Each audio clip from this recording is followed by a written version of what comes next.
History loves to remember the great armies, the sweeping strategies, and the final outcomes.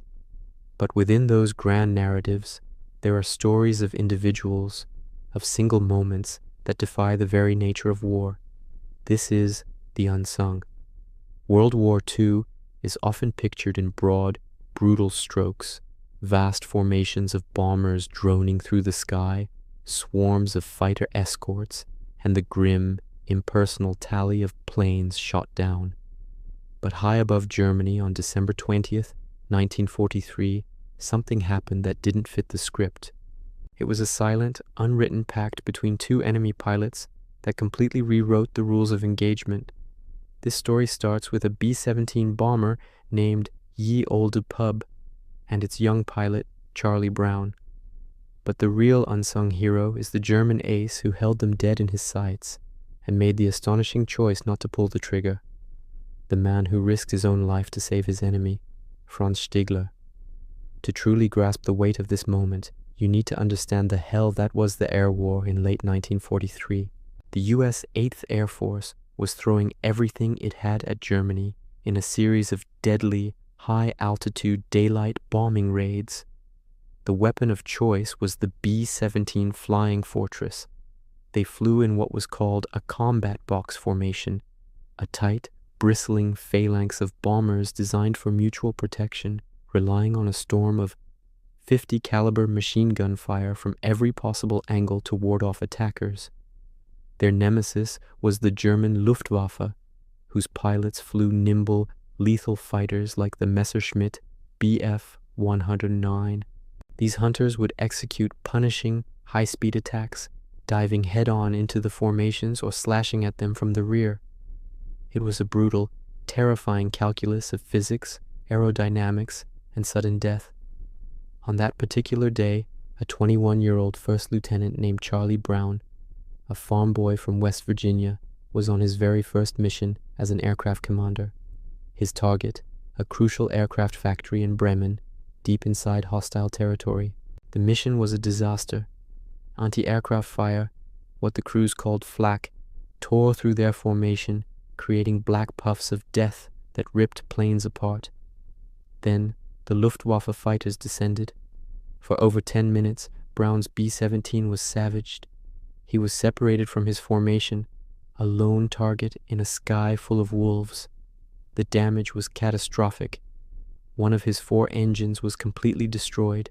Another was hit, trailing a thick plume of oil and smoke. The plexiglass nose cone was shattered, blasting sub-zero wind through the cabin. The entire tail and rear fuselage were shredded, with the tail gunner's position nearly ripped from the plane. Inside, it was chaos. Half of his 10-man crew were wounded, some severely. The onboard morphine supply had frozen solid. Most of his defensive machine guns were either destroyed or frozen, rendering them useless. By any measure, Ye Olde Pub was a flying wreck, a ghost ship. Against all odds, Brown and his co-pilot wrestled the dying plane under control and, alone and defenseless, turned its nose toward home. Meanwhile, on the ground at a nearby airfield, a German pilot was refueling and rearming his Bf 109. This was Oberleutnant Franz Stigler. Stigler was no rookie. He was a seasoned veteran, an ace with 27 confirmed victories. He was just 1 kill away from earning the Knight's Cross, Germany's highest and most coveted military honor. When the air raid siren blared, signaling a lone, crippled bomber overhead, Stigler didn't hesitate. He scrambled into his cockpit and took off, climbing rapidly toward what he fully expected would be the easiest, most certain victory of his entire career. A sitting duck. This is the moment. This is where the story of war takes an impossible turn. Stigler closed the distance rapidly, positioning his fighter behind and below the lumbering bomber, right in the kill zone. His thumb was on the trigger. This was it. Victory number 28. The Knight's Cross. But as he drew nearer, he couldn't believe what he was seeing. This wasn't a warplane anymore. It was a sieve. He could see clear through the fuselage, gaping holes, sea lie in its skin. He saw the tail gunner, slumped over his guns, covered in blood, unmoving. He could see terrified, wounded men inside, desperately trying to tend to their comrades. This wasn't combat. This was an execution. In that split second, everything Franz Stigler had ever been taught as a fighter pilot collided with a deeper, more fundamental code of honor. He remembered the words of his former commanding officer, one of Germany's greatest aces, who had once told him, "You fight with honor. If I ever see or hear of you shooting at a man in a parachute, I will climb into a plane and shoot you down myself." Stigler later said that looking at that shattered B-17, full of wounded and dying men, felt exactly the same. To shoot it down would have been like shooting at a man in a parachute. His pivotal contribution wasn't an act of aggression, but one of profound restraint and active protection. He made a decision that unfolded in 3 parts. First, he held his fire. He eased his thumb off the trigger and simply watched. Second, he escorted them. Instead of attacking, he pulled his Bf-109 up and flew in tight formation right off the B-17's wingtip. He was so close that Charlie Brown and his co-pilot could clearly see his face, the enemy ace, just feet away. They were petrified, certain this was some cruel cat-and-mouse game before the final blow. Third, he guided them. Stigler tried using hand signals, pointing down, trying to get Brown to land his plane in Germany, where his crew would get medical attention as prisoners of war. When Brown, confused and terrified, shook his head, Stigler then tried to gesture for him to fly to neutral Sweden, a much shorter and safer flight. But Brown didn't understand. He was dead set on England. Seeing this, Stigler made his final, most dangerous choice. He kept flying alongside the bomber, escorting it toward the North Sea. He was acting as a shield. He knew that any German anti-aircraft batteries on the coast would see his German fighter escorting the American bomber and assume it was a captured plane, holding their fire. It was an act of incredible risk. Finally, as they reached the relative safety of open water, Stigler looked over at Brown, gave him a slow, deliberate nod, a silent salute from one pilot to another, and peeled his fighter away, disappearing back toward Germany.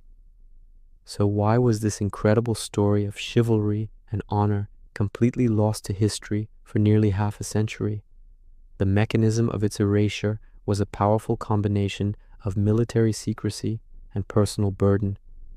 For Charlie Brown, the answer was simple. He was ordered to be silent. When he landed and reported the unbelievable incident, his commanding officers were baffled and concerned. They worried that telling a story about a compassionate German pilot would be bad for morale. It could make the enemy seem human, and in total war, the enemy had to remain a faceless monster. The story was classified, stamped with secrecy, and officially buried. It simply didn't fit the necessary narrative of the war. For Franz Stigler, the stakes were even higher. Admitting that he had not only spared an enemy bomber, but actively escorted it to safety would have been seen as treason. He would have faced a court-martial and almost certainly a firing squad.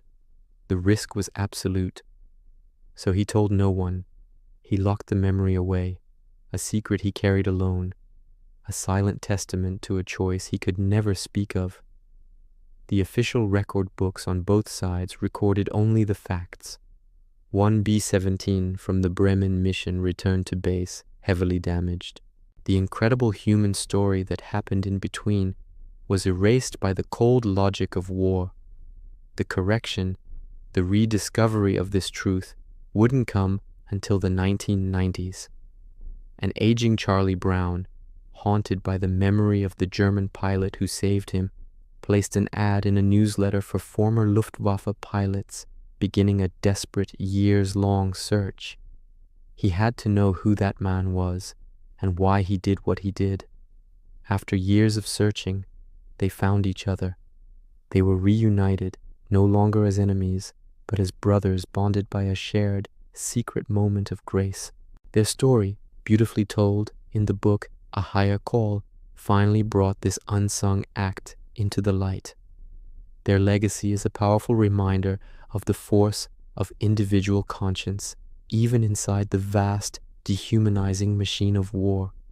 It proves that in the darkest of times, one person's choice to see the humanity in their enemy can create a thread of mercy that outlasts the conflict itself. What other hidden acts of honor and decency have been lost to history? Let us know in the comments below. And for more stories of the forgotten heroes, be sure to subscribe to The Unsung. Thanks for watching.